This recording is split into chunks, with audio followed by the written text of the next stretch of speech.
Hello students, मैं रोशन कुमार जायसवाल ई maths गुरु के इस यूट्यूब चैनल में आप सभी का स्वागत करता हूं। स्टूडेंट्स, अगर आप बीएससी एमएससी के स्टूडेंट्स हैं और मैथमेटिक्स को ऑप्ट किया है तो ये चैनल आप लोगों के लिए बहुत ही यूज़फुल है। तो अभी इस चैनल को सब्सक्राइब करिए और नोटिफिकेशन बेल को भी ज़रूर ऑन कर लीजिएगा ताकि हमारे द्वारा बनने वाले वीडियोज़ के अपडेट्स आप तक सबसे पहले पहुँच सके। तो चलिए शुरू करते हैं।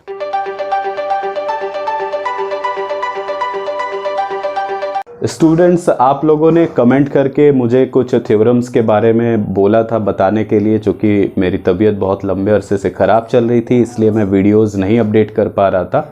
तो आज मैं आपके कमेंट से और जो ज़रूरी थ्योरम्स जो मैंने छोड़ दिए थे पीछे, जो आपने कमेंट में मुझे बताए, तो उन थ्योरम्स को मैं आज लेने वाला हूँ।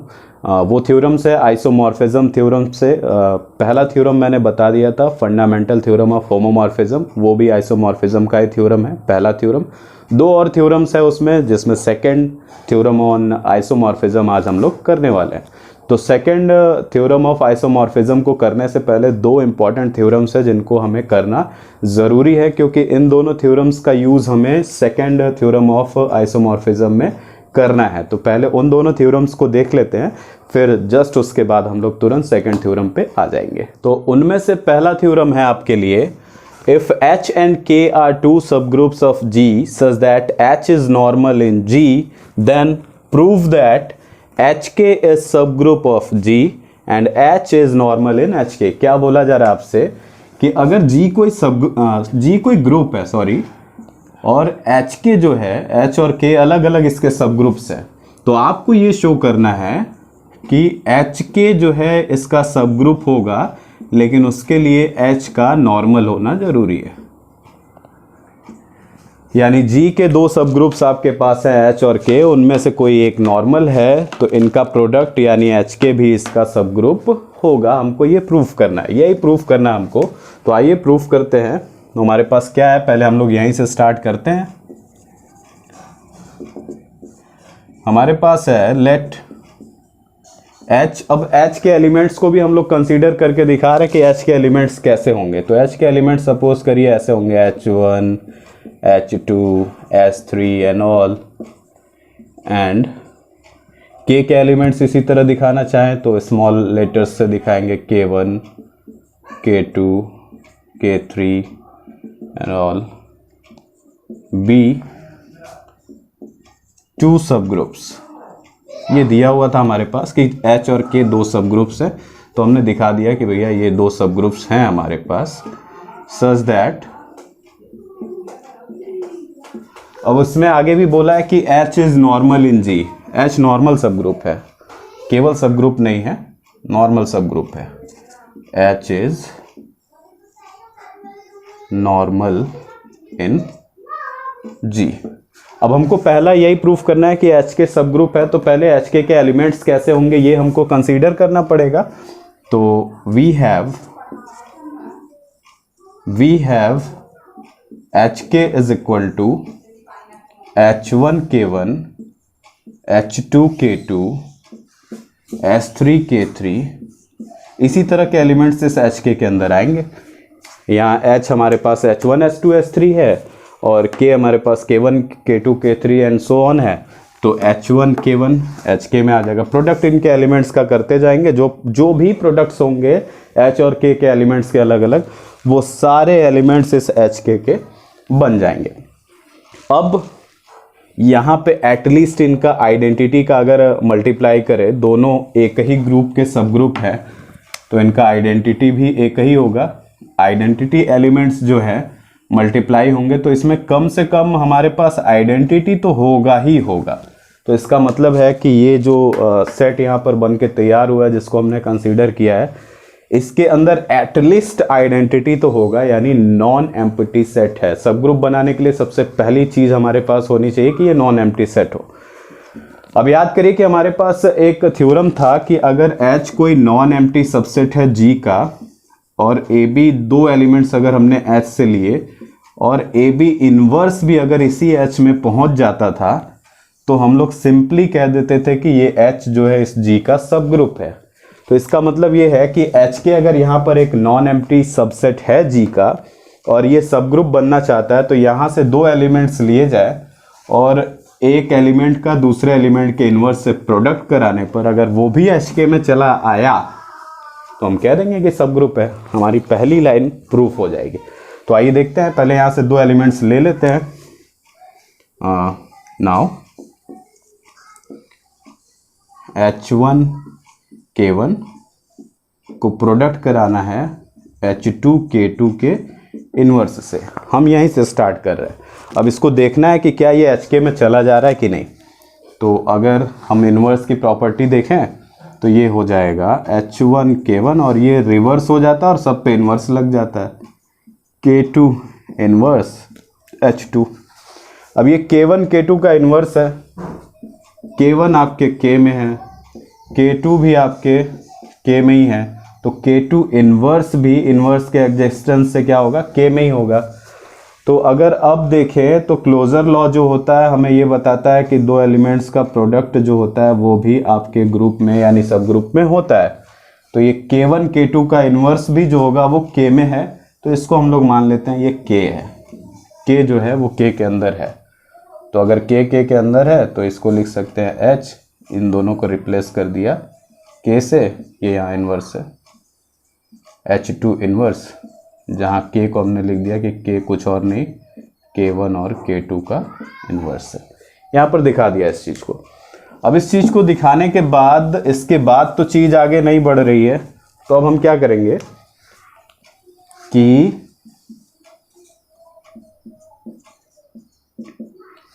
K इन्वर्स K से यहाँ मल्टीप्लाई कर देते हैं। ऐसा क्यों कर रहे हैं अभी आपको समझ आ जाएगा। K इन्वर्स K से हमने यहाँ पर मल्टीप्लाई कर दिया। K इन्वर्स K और कुछ भी नहीं है। जब किसी एलिमेंट का उसी के इन्वर्स से मल्टीप्लाई करते हैं तो आइडेंटिटी होता है, और आइडेंटिटी को किसी भी एलिमेंट से मल्टीप्लाई करिए, इससे उस पर कोई फ़र्क नहीं पड़ता है। तो यहाँ इसको प्रोडक्ट कराने से हमें कोई फ़र्क नहीं पड़ेगा, लेकिन हमें फ़ायदा ज़रूर हो जाएगा। इसको ज़रा ध्यान से देखिए। यहाँ पे K जो है वो K का एलिमेंट है, अल्टीमेटली K जो है वो G का एलिमेंट है, क्योंकि K सब ग्रुप है G का। और H2 इन्वर्स जो है, H2 इन्वर्स जो है वो H का एलिमेंट है, और H हमारे पास कहा जा रहा है कि ये नॉर्मल है, नॉर्मल सब ग्रुप है। तो इससे हमारे पास क्या बनेगा कि भैया K H2 inverse K inverse जो है वो नॉर्मल होने की वजह से H में चला जाएगा। तो अगर ये पूरी तरह से H में है तो कोई H का एक एलिमेंट हम लोग इसके बराबर कंसीडर कर लेते हैं। मान लेते हैं कि ये है, इसको हमने कह दिया H3 है, और H1 H3 और ये K। H1 H3 अगर H में है तो ये सब ग्रुप है, तो H1 H3 का प्रोडक्ट भी H में होगा। H1 H3 को हम मान लेते हैं कि ये H है, H है, K है। अब ये H से लिया गया है और ये स्मॉल K से लिया गया है, और हमने अभी इसको डिफाइन किया गया था कि अगर पहला एलिमेंट S से हो, दूसरा एलिमेंट K से हो, तो इनका प्रोडक्ट HK में आएगा। अल्टीमेटली ये जो एलिमेंट हम कंसीडर करके चले थे, first element into second element का इन्वर्स, ये कहाँ पहुँच गया, इस सेट में पहुँच गया। यानी इसने इस वाले थ्योरम को सेटिस्फाई कर दिया कि अगर AB H से है तो AB इन्वर्स भी H में है। तो इसका मतलब क्या हो गया भैया, सीधा सीधा मतलब है इसका कि HK इज सब ग्रुप ऑफ G।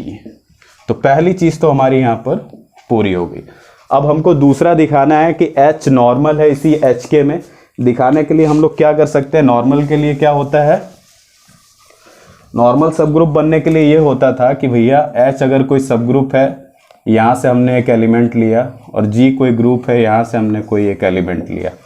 तो अगर X इन्वर्स जो है ये भी H में आ जाए, ये सब ग्रुप तो था ही, लेकिन अगर ऐसी बात ये फॉलो करने लगे तो H जो हो जाता है वो नॉर्मल हो जाता है। तो ये चीज़ हमको यहाँ भी करनी है कि भैया H नॉर्मल तो G में था ही, लेकिन हमको इसको HK में करना है। तो HK से इस G को रिप्लेस कर देंगे, मतलब यहाँ पे HK लिया जाए। अब अगर HK का एलिमेंट ले करके H से कंप्लीट कराने पे अगर ये चीज़ हो जा रही है तो हम कह देंगे नॉर्मल है ये। तो आइए HK से एक एलिमेंट लेते हैं।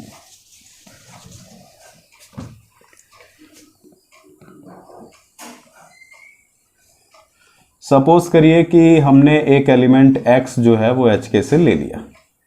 अब HK से लिया है तो अल्टीमेटली G से ही लिया है। क्यों? क्योंकि अभी हमने प्रूफ किया कि HK जो है वो सब ग्रुप है G का, यानी HK में कुछ भी रहेगा वो G में चला जाएगा। तो अगर X एक एलिमेंट लिया हमने HK से तो वो अल्टीमेटली G में चला गया, और H नॉर्मल है ऑलरेडी इन G। तो इससे हमको क्या मिलेगा कि if H belongs to H, this implies, इस X के सहारे अगर हम लोग करना चाहे X इनवर्स भी चला जाएगा HK में, H में। अब ये X हमने लिया था HK से, जिसकी वजह से ये प्रॉपर्टी H में भी शो हो रही है, तो इसका मतलब वो थ्योरम प्रूफ हो चुका है। तो हम कहेंगे कि H is normal in HK।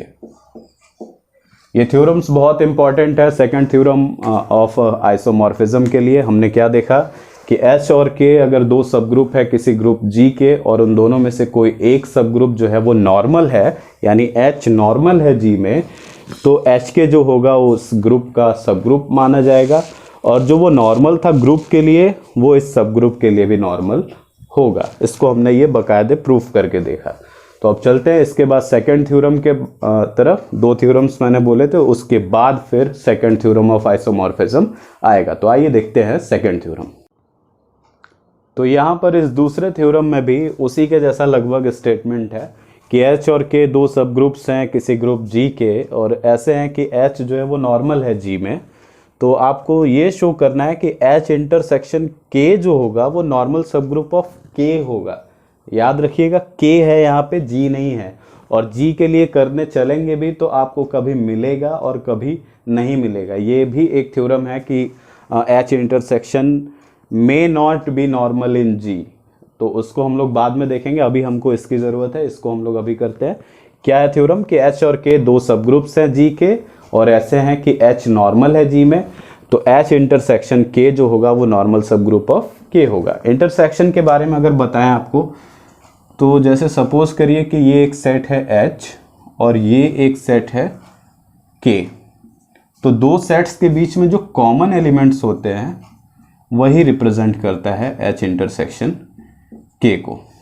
तो यहाँ पर H हमारा नॉर्मल है ऑलरेडी, और आपको कहा जा रहा है कि ये नॉर्मल, लेकिन ये नॉर्मल है G में, बड़े वाले ग्रुप में जो इन दोनों को कंटेन किया हुआ है, इसके अंदर नॉर्मल। लेकिन इस H इंटरसेक्शन यानी इस कॉमन सेक्शन की बात करें तो ये बोल रहा है कि इस K के लिए ये नॉर्मल होगा।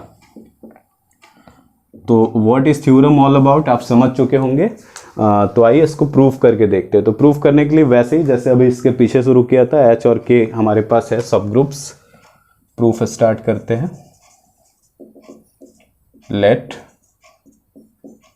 H and K be two subgroups of G, और कैसे हैं ये सबग्रुप्स? such that H is normal in G।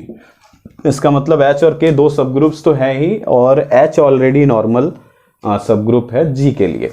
हमको क्या दिखाना है? वी शैल प्रूव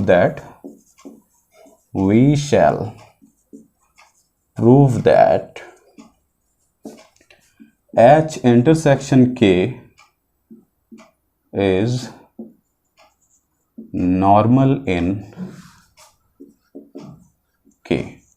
हमको यही दिखाना है, H intersection K is normal in K।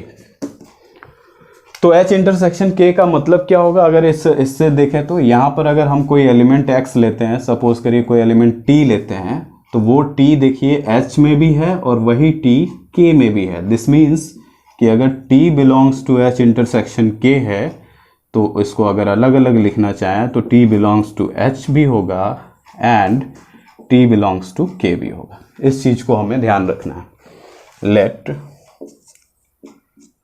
T belongs to H intersection K, this will implies T belongs to H and T belongs to K।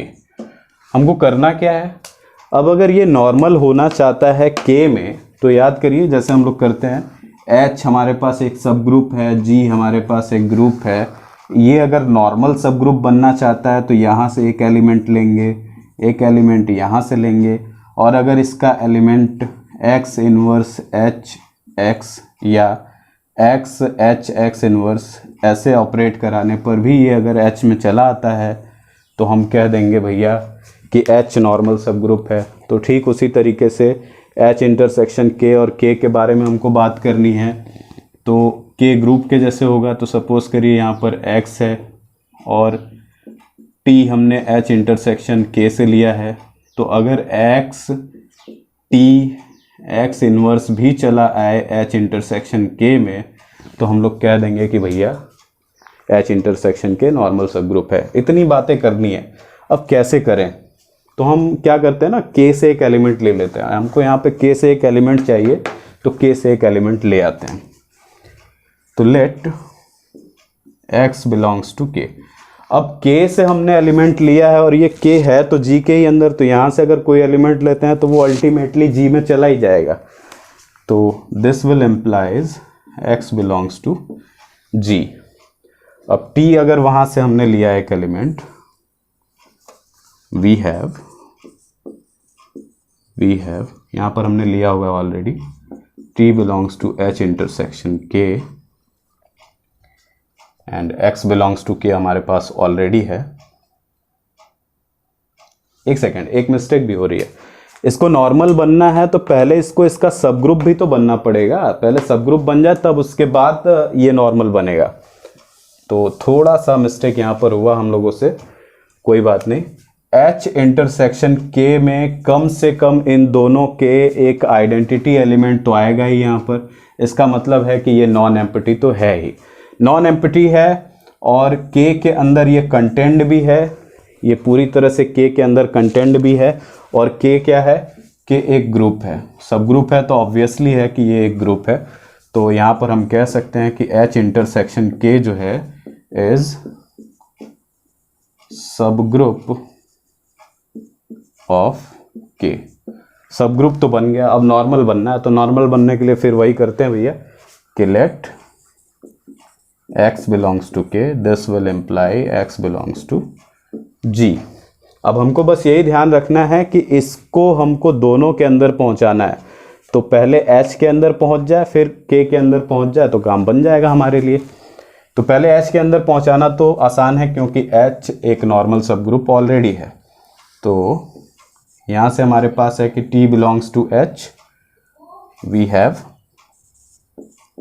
Have T belongs to H और H कैसा है, normal है, और X belongs to G है। लिया K से है लेकिन दिखा जबरदस्ती G में रहे, X बिलोंग्स टू K।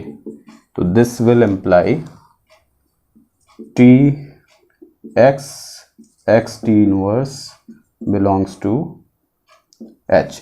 क्यों H में होगा, क्योंकि H ऑलरेडी नॉर्मल है। अब ध्यान से देखिए, T K में है, T K में है और X हमने ऑलरेडी K से लिया है, X भी K में है। तो ये क्या इंप्लाई करेगा कि T हमारे पास है और X हमारे पास है और ये सब ग्रुप है, तो X इन्वर्स भी इसके पास इन्वर्स एग्जिस्टेंस की प्रॉपर्टी से होगा। ये तीनों चीज़ें K में है। अब K सब ग्रुप है तो क्लोजर प्रॉपर्टी हम लोग आसानी से यूज़ करते हैं। आइए इन तीनों का मेल मिलाप करवाते हैं अपने हिसाब से। X इन्वर्स भी क्या होगा, K के अंदर होगा। अब जरा इस पे ध्यान दीजिए, इक्वेशन फर्स्ट और equation second. X inverse H में भी है और X इन्वर्स K में भी है। तो फ्रॉम 1 एंड 2 हमारे पास क्या है, X इन्वर्स जो है वो H इंटरसेक्शन K में है। भैया एक एलिमेंट हमने लिया H इंटरसेक्शन K से T, जैसे यहाँ पे कहा गया था, और एक एलिमेंट लिया X K से, और इन दोनों का कॉम्बिनेशन इस तरह का X inverse H intersection K में चला आया। तो इसका क्या मतलब हुआ, इसका बस एक सीधा सा मतलब है जो लिख करके इस थ्योरम को हम लोग यहीं पे एंड करेंगे कि H इंटरसेक्शन K जो है इज नॉर्मल इन K। क्या किया, एक बार इसका हल्का सा रिव्यू देख लेते हैं। H और K दो सब ग्रुप्स थे हमारे पास G में, H उसमें नॉर्मल था, इसी का फायदा हमें आगे उठाना है। तो हमको ये प्रूफ करना था कि इनका इंटरसेक्शन, दोनों सब ग्रुप्स के इंटरसेक्शन जो है उनमें से एक सब ग्रुप का नॉर्मल सब ग्रुप कहलाएगा, यानी H intersection K is normal सब ग्रुप ऑफ K। और H इंटरसेक्शन K के बारे में हम जानते हैं कि यहाँ से अगर कोई एलिमेंट लेंगे तो अलग अलग दोनों सेट्स में चले जाएंगे, ये तो क्लास 12th की थ्योरी है। और एक और चीज़, H इंटरसेक्शन K जो है वो ऑलवेज K में कंटेंट होगा। अभी हमने आपको दिखाया था कि जो कॉमन वाला पार्ट होता है वो दोनों ही सेट्स में होता है, कंटेंट होगा। और K सब ग्रुप है, यानी ग्रुप की सारी प्रॉपर्टी रखता है, यानी K ग्रुप है। तो H इंटरसेक्शन K इसी के अंदर कंटेंट है, तो H इंटरसेक्शन K जो है वो सब ग्रुप हो जाएगा K का। अब नॉर्मल बनाने के लिए मैंने बोला था कि अगर ये नॉर्मल बनना चाहता है इसका, तो एक एलिमेंट यहाँ से लीजिए, एक एलिमेंट यहाँ से लीजिए और इस तरह का कॉम्बिनेशन यहाँ पहुँचा दीजिए, तब वो नॉर्मल बन जाएगा। तो हमने क्या किया, पहले यहाँ से एक एलिमेंट लिया, तो यहाँ से लिया तो चालाकी ये थी कि भैया K के लिए तो हम बहुत कुछ नहीं कह सकते, लेकिन G के पास सारी प्रॉपर्टीज़ है और K से कोई एलिमेंट लेना वो G से ही लेने के बराबर है, तो मैंने इसको G में पहुँचा दिया। अब क्या है कि T हमारे पास एक एलिमेंट H में ऑलरेडी है, यहाँ से हमने देख लिया है, और ये X हमने K से ले लिया, X हमने K से लिया, हम बता रहे हैं कि G से लिया। तो X एक G से लिया हुआ एलिमेंट है, T H में है और H ऑलरेडी नॉर्मल है, तो H के पास ये कॉम्बिनेशन वाली प्रॉपर्टी ऑलरेडी होगी। X इनवर्स जो है वो H में पहुंच गया इसकी वजह से, ये पहला इक्वेशन बन गया। और उसके बाद T तो K में था ही, X भी हमने K से ही लिया था, तो X इनवर्स भी K में होगा इनवर्स के एग्जिस्टेंस से। अब इन सभी को कंबाइन किया जाए किससे, क्लोजर प्रॉपर्टी से, तो X T X इनवर्स जो है वो K में चला आया। तो X T X inverse H में भी है और X T X inverse K में भी है। तो अगर इक्वेशन 1 और 2 से देखा जाए तो इन दोनों के कॉमन पार्ट में भी ये पहुंच जाएगा। तो एक ऐसा एलिमेंट X जो K में था, उसके लिए ये कॉम्बिनेशन H इंटरसेक्शन K में जा चुका है, इसलिए H इंटरसेक्शन K जो है वो नॉर्मल है K में। अब ये दोनों ही थ्योरम्स का यूज़ हम लोग सेकंड थ्योरम ऑफ आइसोमॉर्फिज्म में करेंगे, और आप देखेंगे कि इन दोनों को पहले से जानने की वजह से वो थ्योरम हमारे लिए बहुत आसान हो जाएगा। और एक चीज़ मैं और साथ में बताते चलूँ, अगर ज़्यादा वेटेज यानी ज़्यादा मार्क्स के लिए अगर पूछा जाता है आपका ये question second theorem of isomorphism, तो ये जो थ्योरम्स मैंने दोनों अलग अलग से किया, आपको उसी के साथ वहीं पे करना होगा। अभी मैं बता रहा हूँ कि कहाँ पे करना है, और नहीं कम वेटेज के लिए है तो आप इतने को वहाँ पे दिखा दीजिए कि वी नो दैट, और उसके बाद अपने थ्योरम को आगे बढ़ाइए। तो चलिए चलते हैं finally second theorem of isomorphism की तरफ।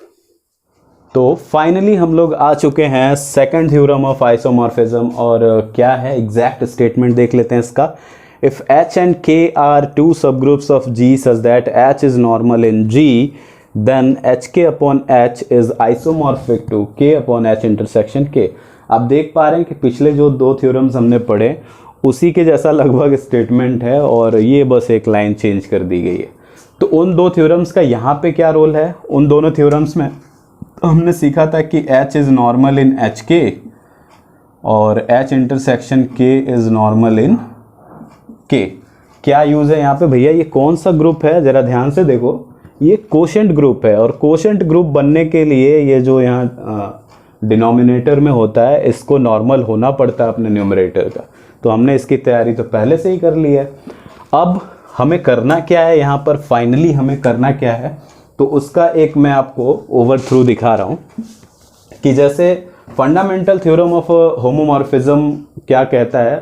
अगर आपने अभी तक नहीं देखा है तो मैं यहाँ आई टैब में उसका लिंक दे दे रहा हूँ, उसको जाके आप देख लीजिएगा। उसका स्टेटमेंट ये है कि अगर कोई मैपिंग किसी ग्रुप G से G डैश पे है, समझिएगा क्या है ये, every homomorphic image G dash is isomorphic to some quotient group of this G, और स्पेशली कोशेंट ग्रुप में ये जो नॉर्मल सब ग्रुप लिया गया था वो कर्नेल को लिया गया था।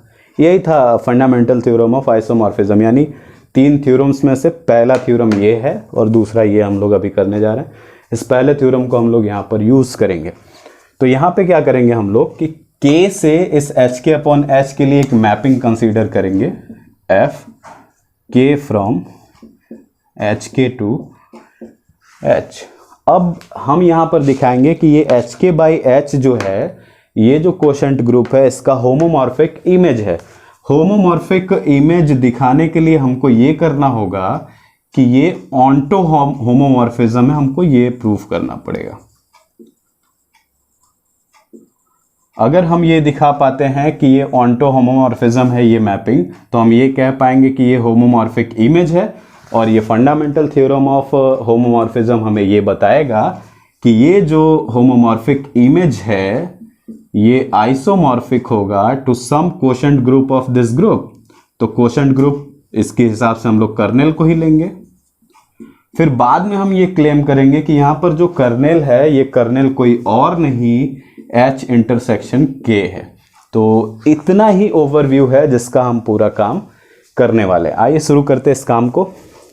काम शुरू करने के लिए मैं आपको बता दूं प्रूफ कि अगर 2.5 मार्क्स यानी 2.5 मार्क्स के लिए अगर ये क्वेश्चन पूछा जाता है तो ये केवल आप स्टेटमेंट दे देंगे वेरी शॉर्ट आंसर्स के लिए। और शॉर्ट के लिए पूछा जाता है तो जैसे अभी हम लोग करने वाले हैं बिल्कुल ऐसे देंगे।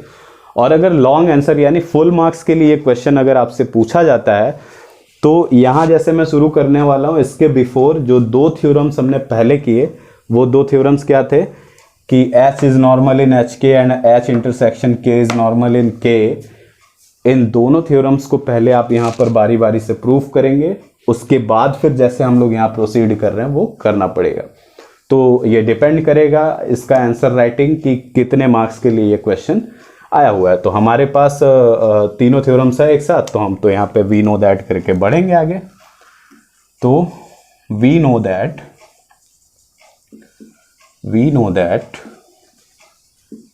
H is normal in HK, पीछे ही प्रूफ किया अभी, and H intersection K is normal in K। ये दोनों चीजें हमने प्रूफ की है।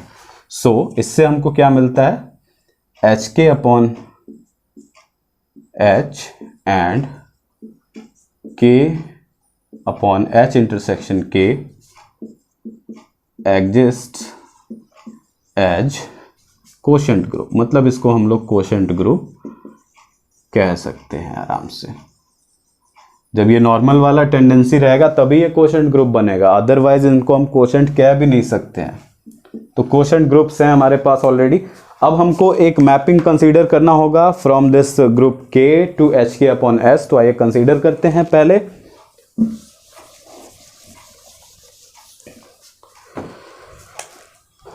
तो let us consider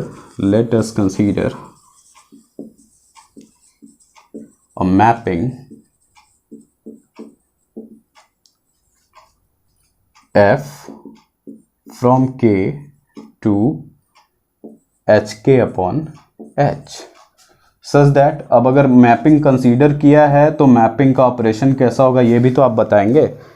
इस K के एलिमेंट पे यानी स्मॉल k अगर लेते हैं, इस पे अगर ये F को ऑपरेट कराते हैं तो आपको यहाँ का एक एलिमेंट मिलेगा। अब यहाँ का एलिमेंट कैसा होगा ये बहुत ध्यान देने की बात है। ध्यान दीजिए, जब G/H होता था तो इसका एलिमेंट कैसा होता था, यहाँ का एक एलिमेंट होता था, कोसेट्स का ये कलेक्शन होता था अल्टीमेटली।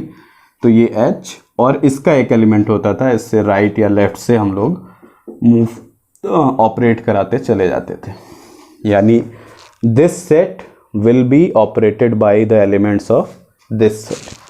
तो हमें क्या करना है, यहाँ कैसा एलिमेंट है, ये H है और इसका एलिमेंट कैसा होगा, स्मॉल h और स्मॉल k, ऐसा होगा। अब ये H जो है H का ही एलिमेंट है, तो हम लोग ये जानते हैं कि अगर HH लिखा हुआ है तो ये H के बराबर ही हो जाता है अगर यहाँ पे G का एलिमेंट ना हो करके H का ही एलिमेंट हो। तो खुद का ही एलिमेंट तो ये है ही, तो इसका मतलब H को लिखने की ज़रूरत नहीं, ये केवल HK है। यानी FK will be equal to HK। ये कैपिटल लिख दिया, ये स्मॉल है, ये एलिमेंट है, ये ध्यान रखना है आपको। For all small k belongs to k। अब मैपिंग हमारे पास आ चुकी है, तो मैपिंग जब हमारे पास आ जाता है तो इसको हमको ऑन टू होमोमॉर्फिक इमेज दिखाना है, मतलब होमोमॉर्फिक इमेज दिखाना है। तो उसके पहले हमको ये दिखाना होगा कि ये जो मैपिंग हमने ली है ये वेल डिफाइंड है भी या नहीं है। तो वेल डिफाइंड दिखाने के लिए हमारे पास एक तरीका है, आप जानते हो वो क्या तरीका है? वो तरीका है कि लेट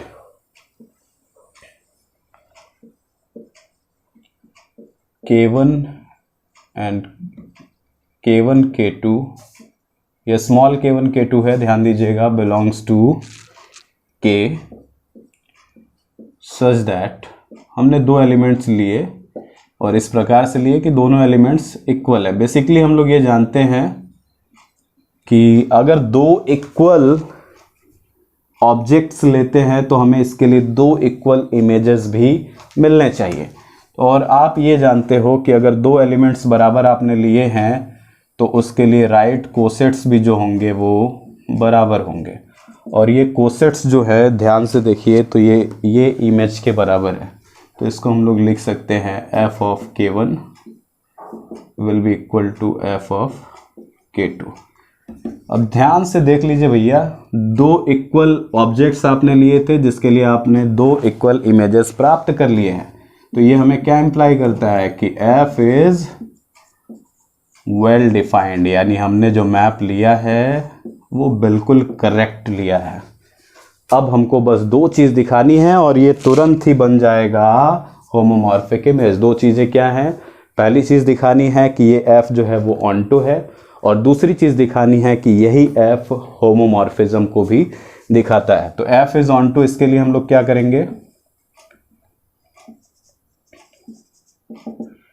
किसी भी मैपिंग को ऑनटू दिखाने के लिए हमें क्या करना होता है कि हम एक इमेज लें, और अगर इसका एक प्री इमेज आपको इस यहां पर मिल जाए डोमेन में तो समझ लीजिए कि ये ऑनटो मैपिंग है। तो हम लोग क्या करेंगे कि let y belongs to hk upon h, ये ले लेते हैं। अब y के बारे में जरा बात कर लेते हैं, ये कैसा होगा एलिमेंट। इस कोशेंट ग्रुप का एलिमेंट है। कोशेंट ग्रुप का एलिमेंट अभी आपको यहाँ पर डिफाइन करके दिखाएगा, इस तरह का कुछ होगा। तो हम लोग मान लेते हैं कि भैया y जो है वो किसी hg के बराबर होगा। hg जो है वो कहाँ पर है, hk अपॉन h में है। और ये g के बारे में बात करें तो ये g किसके जैसा होगा, g hk यानी स्मॉल hk है। तो h जहाँ होगा h में और स्मॉल k होगा k में। तो आइए बताते हैं कि g is equal to small hk for all h belongs to h and k belongs to k। ये इस तरह की बात है। तो अगर ऐसी बात है तो आइए इसी पे बात कर लेते हैं थोड़ा। h g जो है वो बिलोंग करेगा एच के अपॉन एच में। एच जी है तो एच को जी को हमने हटा के एच के लिख दिया। एच के बिलोंग करेगा एच के अपॉन एच में। अगेन ये एच इसी एच का एलिमेंट है, तो इससे ये देखिए यहाँ पर हमने एच एच के को ही एच के लिखा था, एच के लिख दिया यहाँ पर, belongs to H K upon H. और ये एच के किसके इक्वल है, एफ के। एफ के जो है belongs to H K upon H. और ये एफ के एच के अपॉन एच में कब रहेगा, जब ये के में रहेगा, के बिलोंग्स टू के। इसका मतलब एक इमेज लिया हमने, उसका एक प्री इमेज हमको मिल गया इसी के लिए। तो क्या मतलब हो गया भैया, एफ इज ऑन टू। अब बस एक और सिंपल सी चीज़ हमको दिखानी है कि भैया क्या ये होमोमॉर्फिज्म को शो कर पाता है कि नहीं। अब मेरे पास बोर्ड पे जगह नहीं, इसलिए मैं इधर का एरिया स्वाइप आउट करने वाला हूं। Be ready.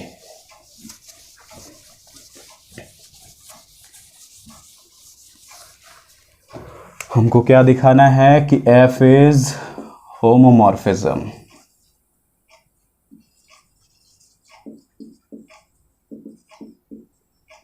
एफ को होमोमॉर्फिज्म दिखाने के लिए सिंपली हम क्या करेंगे, के के दो एलिमेंट्स पे एफ को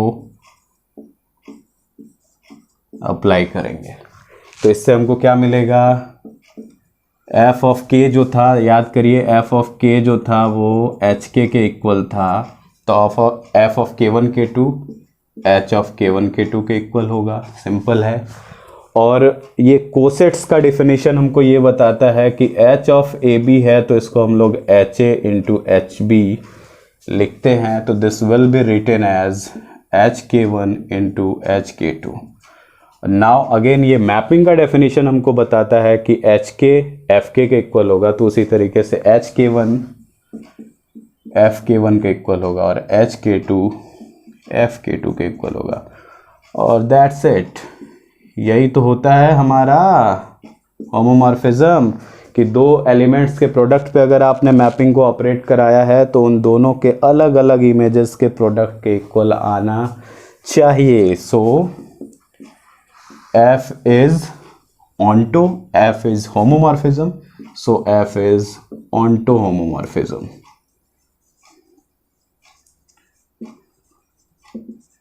इससे हमको क्या मिलता है भैया कि ये जो F आपने लिया है from K to H K upon H, इसमें H K upon H is homomorphic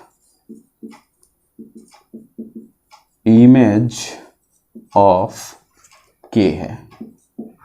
अब अगर ऐसी बात है कि ये होमोमॉर्फिक इमेज ऑफ के है तो by fundamental theorem of homomorphism में क्या मिलेगा, by fundamental theorem of homomorphism हमको मिलेगा कि this homomorphic image H K upon H will be isomorphic to quotient group of this K, like K upon kernel of F. हम लोग कुछ यहाँ तक पहुँच गए। अब याद करिए स्टार्ट में ही मैंने बोला था कि अब हम क्लेम करने वाले हैं कि ये जो कर्नेल ऑफ एफ है ये कोई और नहीं एच इंटरसेक्शन के ही है। तो उसके लिए आइए दिखाते हैं हम क्या कर सकते हैं।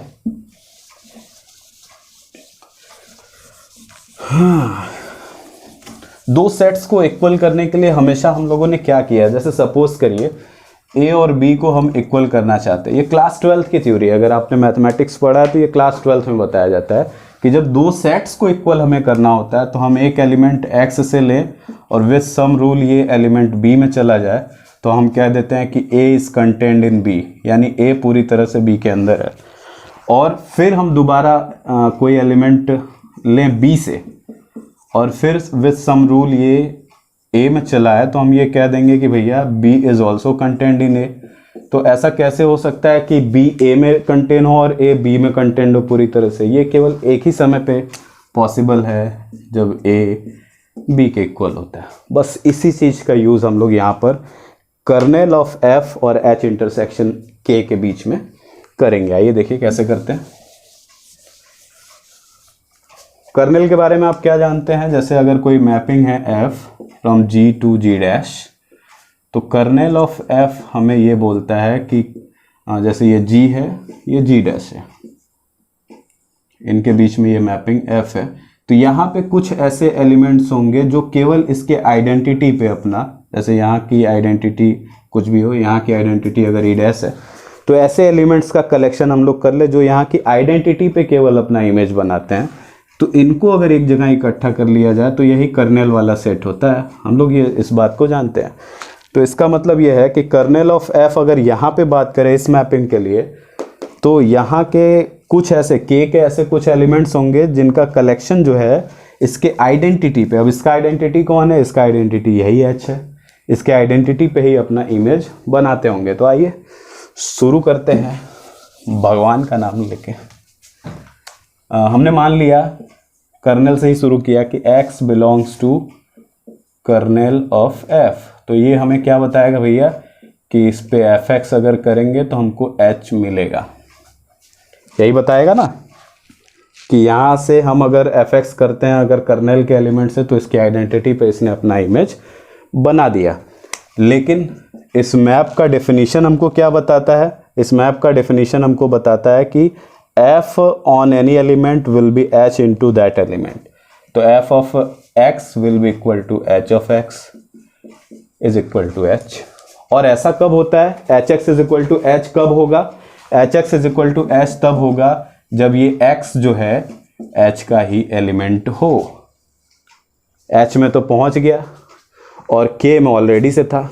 देखो जरा, x belongs to kernel of f अगर है तो कर्नेल ऑफ f जो है इसी का तो सबसेट है। इसका मतलब ये है कि ये k में भी है, तो जो x h में भी है k में भी है तो वो कहाँ पहुँच गया? x belongs to h intersection k। मतलब आपने सिंपली कर्नेल से उठाया था और विद दिस रूल इंटरसेक्शन में पहुँच गया। इसका मतलब है कि कर्नेल ऑफ f जो है वो कंटेंड है h इंटरसेक्शन k में। पहला इक्वेशन। अगेन एक कोई एलिमेंट हमने लिया h इंटरसेक्शन k से। h इंटरसेक्शन k से लेने का मतलब है कि भैया ये एलिमेंट h में भी होगा और यही एलिमेंट k में भी होगा। k में भी, k में है तो है, क्या दिक्कत है? अब अगर y k में है तो f ऑफ y जो होगा वो h y के इक्वल होगा, बिल्कुल होगा।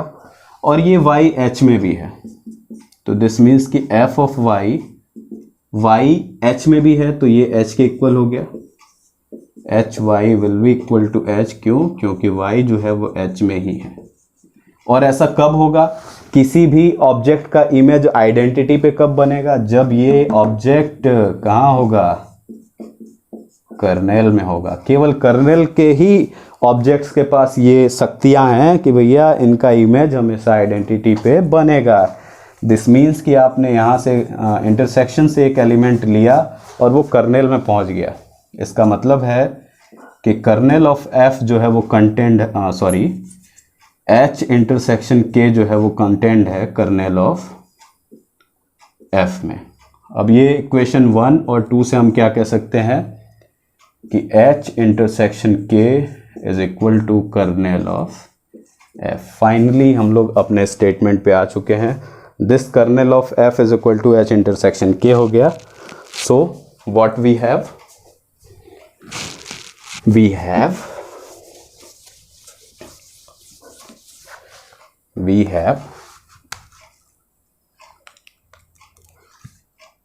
so hk upon h is isomorphic to k upon kernel of f की जगह पे हम लोग लिख सकते हैं h इंटरसेक्शन k। इस तरीके से हम लोगों ने सेकेंड थ्योरम ऑफ आइसोमॉर्फिज्म है प्रूफ कर लिया। उम्मीद करते हैं कि आपको समझ में आया होगा सेकेंड थ्योरम ऑफ आइसोमॉर्फिज्म। अब इसके नेक्स्ट थ्योरम में आइसोमॉर्फिज्म का नेक्स्ट थ्योरम होगा थर्ड थ्योरम ऑफ आइसोमॉर्फिज्म, और इसी के साथ आइसोमॉर्फिज्म का थ्योरम भी ख़त्म हो जाएगा। और अगर आपको ये वीडियो अच्छा लगा हो तो इस वीडियो को लाइक कर दीजिए, चैनल को सब्सक्राइब कर दीजिए, साथ ही अपने दोस्तों के साथ शेयर भी करिए इन वीडियोस को ताकि उनको भी इन वीडियोस का प्रॉफिट मिल सके। तब तक के लिए थैंक यू।